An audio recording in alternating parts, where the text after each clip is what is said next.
তার মধ্যে অনেক কথাই আমরা শুনেছি।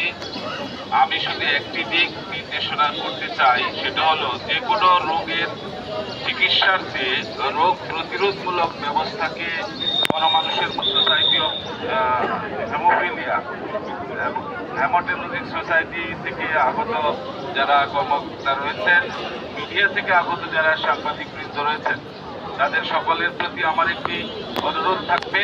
সেটা হলো বিভিন্ন অনুষ্ঠান হবে, বিভিন্ন প্রোগ্রাম হবে, কিন্তু গণমানুষের কাছে এই মেসেজটা তুলে ধরা যে আজকে এই বিশ্ব হেমোফিলিয়া দিবসের উদ্দেশ্যটা কি।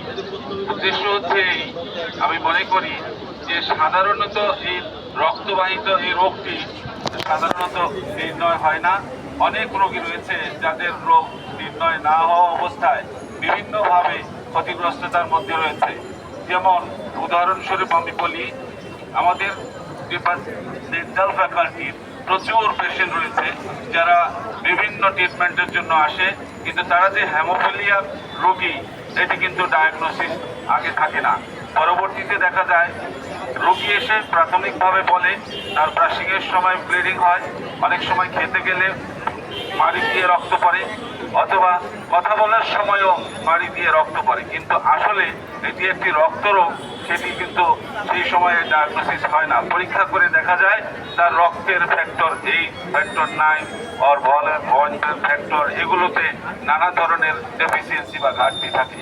এই ফ্যাক্টরগুলো আমাদের রোগীদের চিকিৎসার জন্য, ম্যানেজমেন্টের জন্য, যে কোনো সার্জিক্যাল ইন্টারভেনশন, যে কোনো ডেন্টাল সার্জিক্যাল প্রসিডিওরের জন্য অবশ্যই প্রয়োজন পায়। এগুলো ছাড়া আমরা রোগীর কোনো চিকিৎসা দিতে পারি না।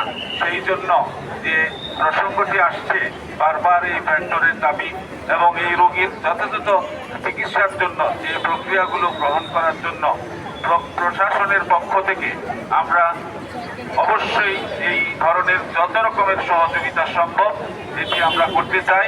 এবং এই বিশ্ববিদ্যালয়ের পক্ষ থেকে আমরা এই সোসাইটি অফ হেমোফিলিয়া অথবা হেমাটোলজিক্যাল সোসাইটি যারা এই উদ্যোগ গ্রহণ করেছেন, তাদের যে ধরনের দাবিগুলো রয়েছে তার প্রতি আমি একাত্মতা প্রকাশ করি এবং আমি তাদের আজকের এই আয়োজন, তাদের যত ধরনের প্রোগ্রাম রয়েছে সবগুলোর শুভ কামনা এবং তাদের সাকসেস কামনা করি আমি আমার বক্তব্য শেষ করছি।